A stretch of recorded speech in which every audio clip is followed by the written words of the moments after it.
going to damp the end. What we want to do is tie a simple knot, but we want it to hold together. It can sometimes help twisting a little bit. It's hard to do this under a camera. Okay, we're going to tie a simple overhand knot, basic knot, and pull this tight. You add a tiny bit of super glue on the end of the knot and on the knot itself. Not too much, but just enough to hold it secure. Basically sealing the hair. This is just cold water with a tiny drop of detergent in, washing up liquid detergent, just a tiny drop. This and we just damp this down, and we make sure it only needs to be damp. We don't need it to be wringing wet, but it makes it a lot easier for combing out. And then we take our comb, and we're going to comb the hair out. Use the wider end of the comb if there's a lot of tangles to untangle. We're trying to get this straight so that all the hair is straight. You need the hair to be straight before you put it on the bow. So we've got it on one side. You can pull down to this side.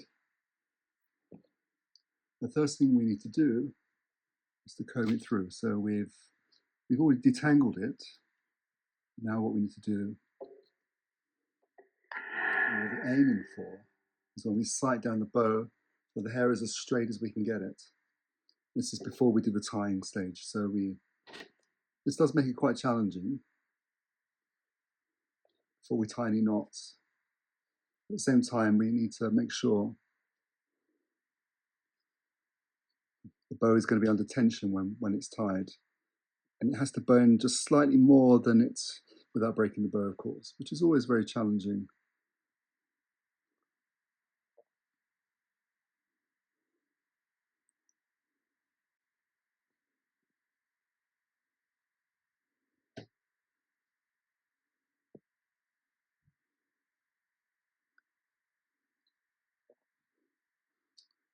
So when you know you've got the hair straight, when you put the hair through it and it's perfectly goes all the way down, so you know the hair is absolutely straight.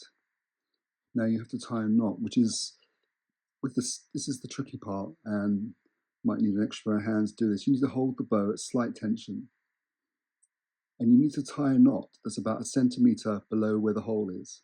So the hole on the other end, you have to do a knot that's just 1 centimeter below that.